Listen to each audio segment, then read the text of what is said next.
It started as just a fun thing that I was doing to celebrate my 50th birthday, and I really wanted to take control of the narrative of my life. That time, I thought I was just going to do it one time only, and, it was just a fun thing. But people really got allowed out of the show, and they saw their own life story in a new lens. Story warrior, we rise and we lead from a motherland slain.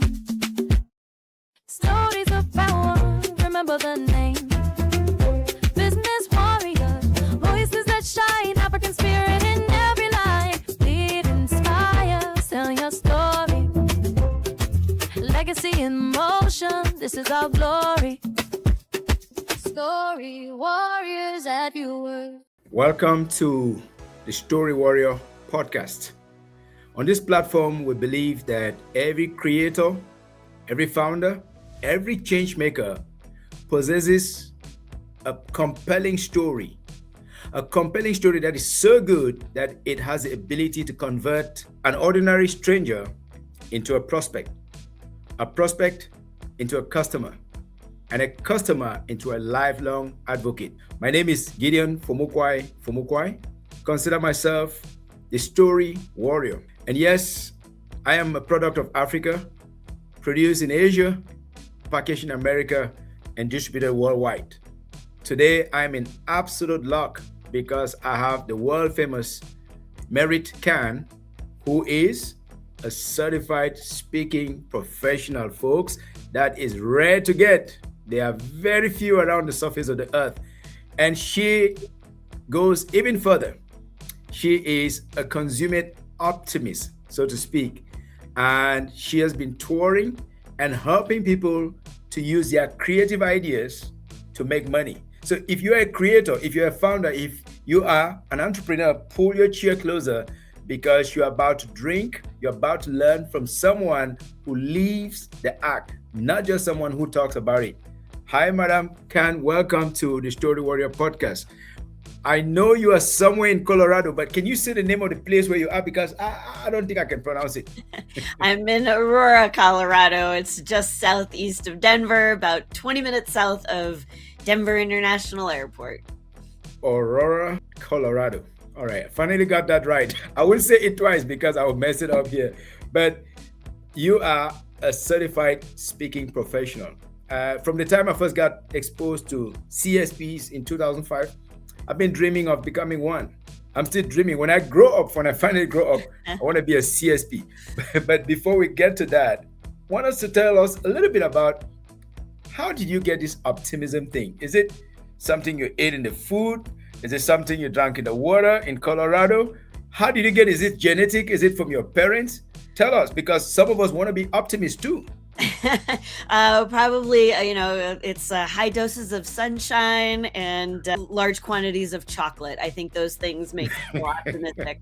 I think I've always had a positive outlook on life. I think that I just grew up that way, but I don't think optimism is something that you're necessarily born with. I think you can train yourself to see things working out. You can assess whether you have a sort of a naturally positive outlook, or and if you don't, you can train yourself to see things in a new light. And sometimes, there's seasons in our life where we're overwhelmed and overworked and just plain over it, and certain situations that it's harder to see the bright side of things. But those are, whether you look at that as a permanent way of being or as just a temporary situation, I think that's an important distinction. And everybody can be optimistic. Okay. I have been accused of being an optimist too. And I believe without it, I would not be the guy talking to you today.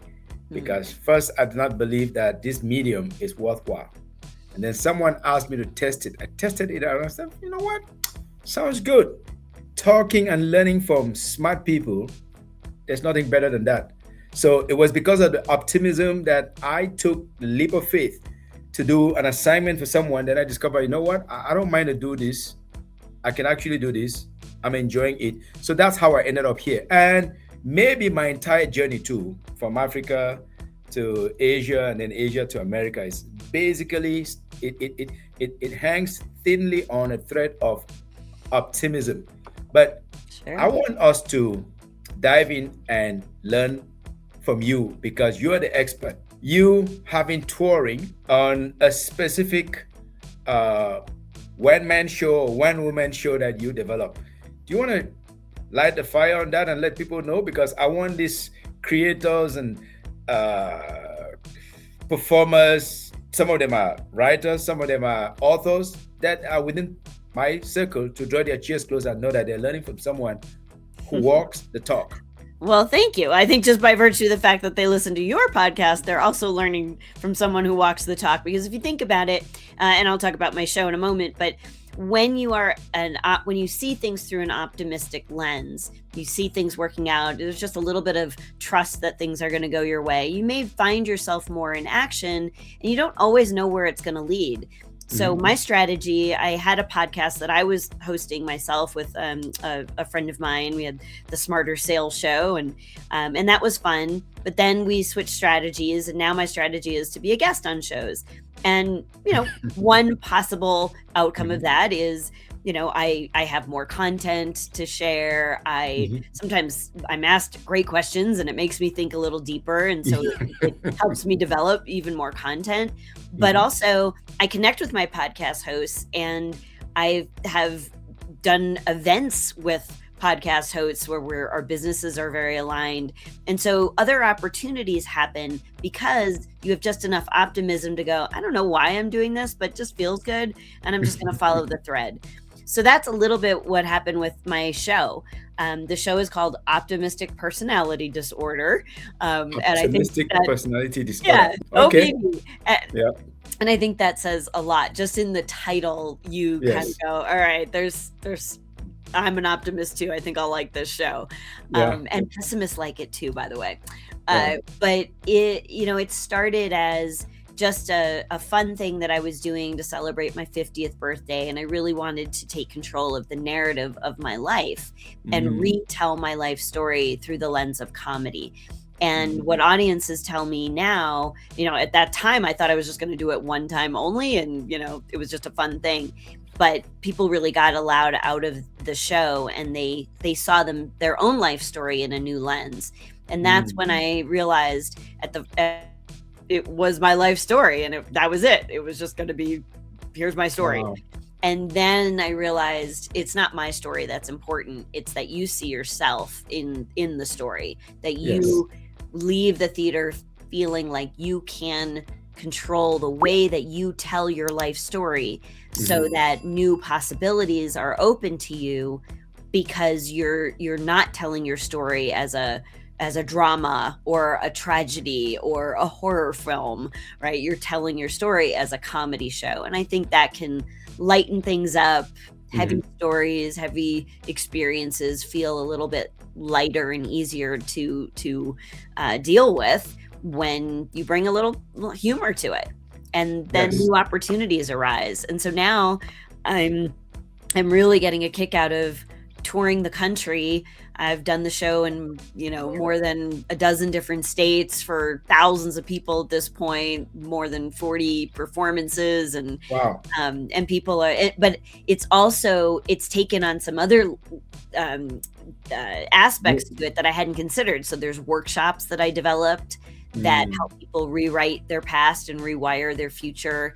There's keynotes that I do for conferences, which has been something I've done for the last 30 years. But now I'm getting invited to keynote conferences because I'm a playwright and producer and performer, and not just, teach us 5 things to say to close more deals, which is great. I can do that. But it's fascinating how the one show and following that little spark with a dash of optimism of what could this be, and it's developed into a whole lot more than I would have ever imagined.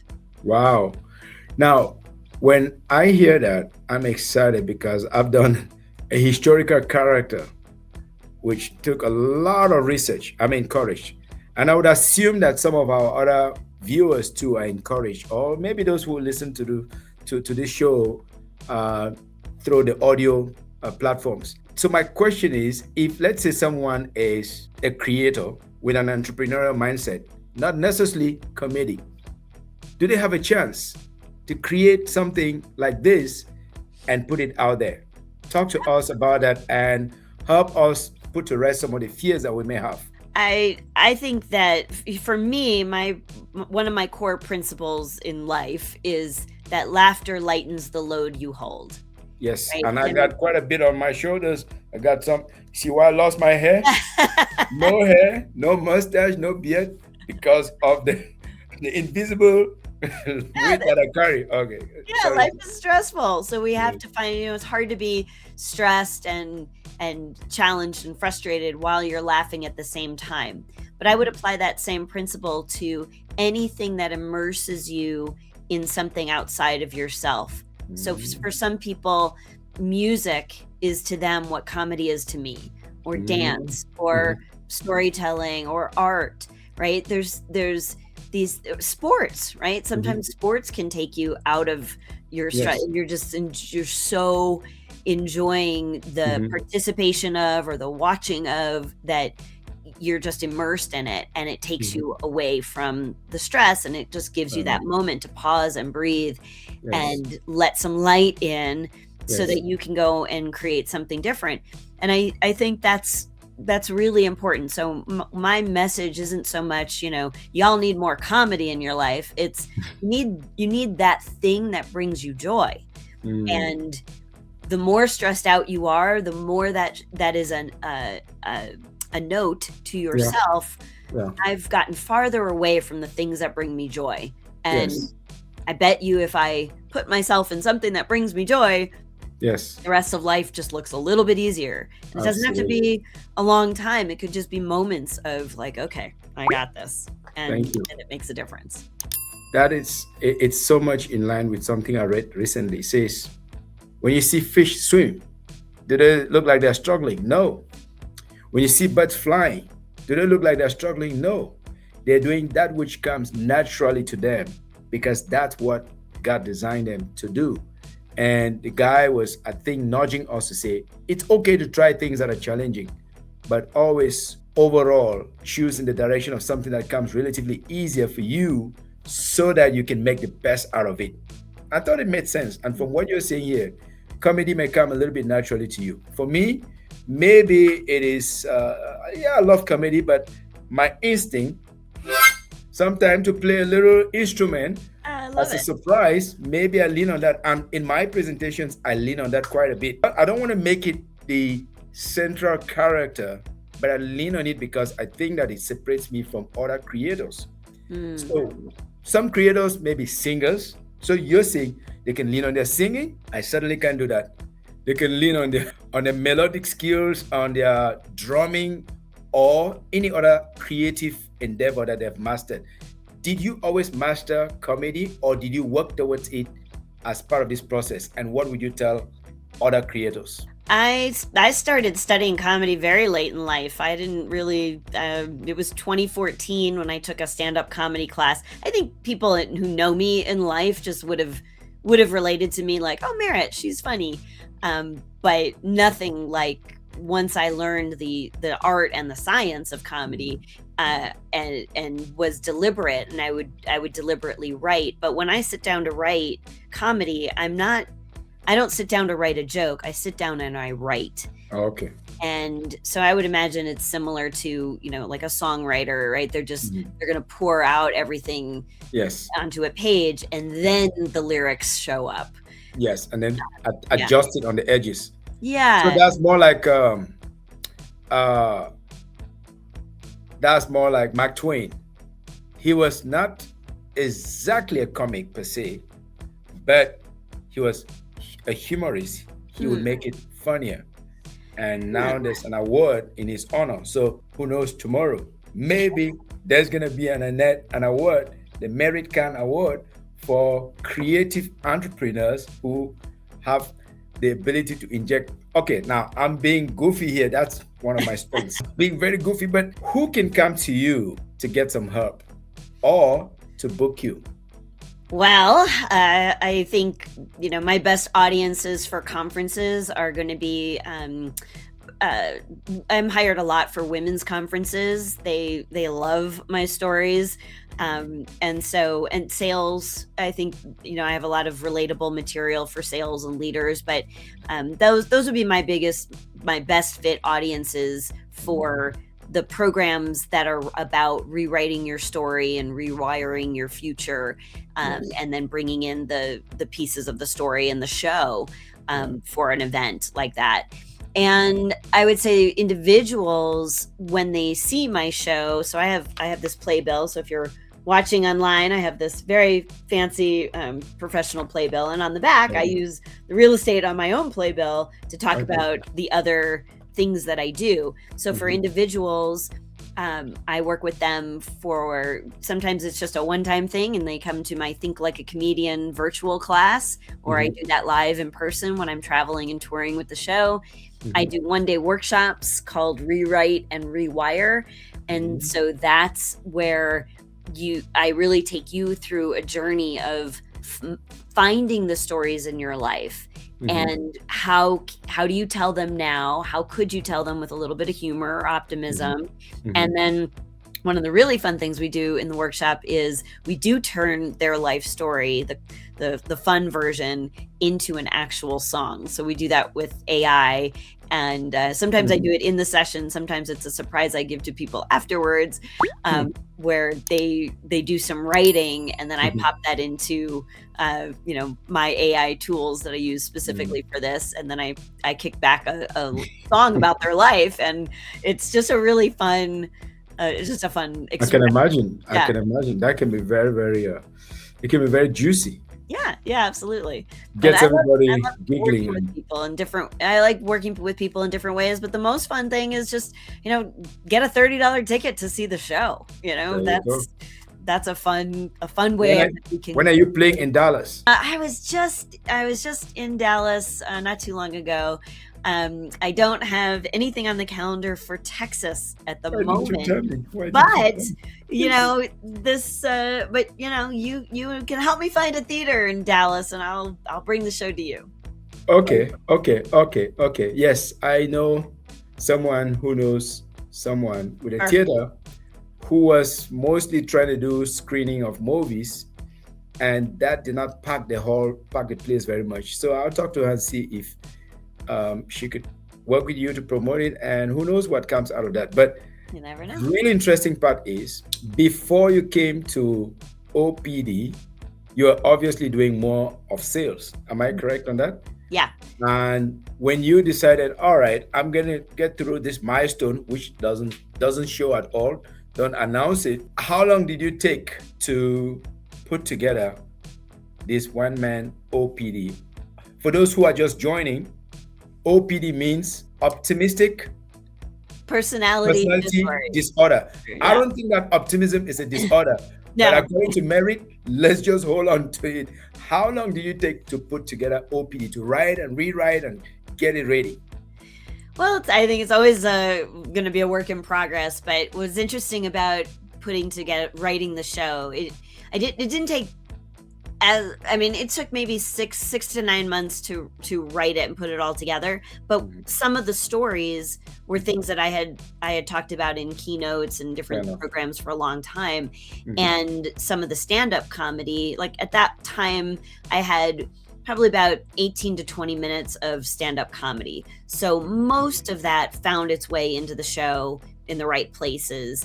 And then it was just a matter of stringing the story together, finding that through line, adding more humor. And a lot of it, takes a while, because even though I was sitting down and I was writing every day, and I did have a brilliant writing partner, Karen Ruth White, who I adore, and we just bounce ideas off of each other and we write very well together. But sometimes it needs to land, right? It needs to land. Yes, the ideas that you get in the shower when your mind is relaxed, and that's why stepping away from the work and doing something playful and going to consuming comedy and music and art and all of those things, being in nature, that relax you, and then all of a sudden like these ideas flow. And there were days where just like I couldn't turn it off. The creativity was just like pouring out of every place. And so now, I mean, I wrote the show in 2019, so here we are in 2026,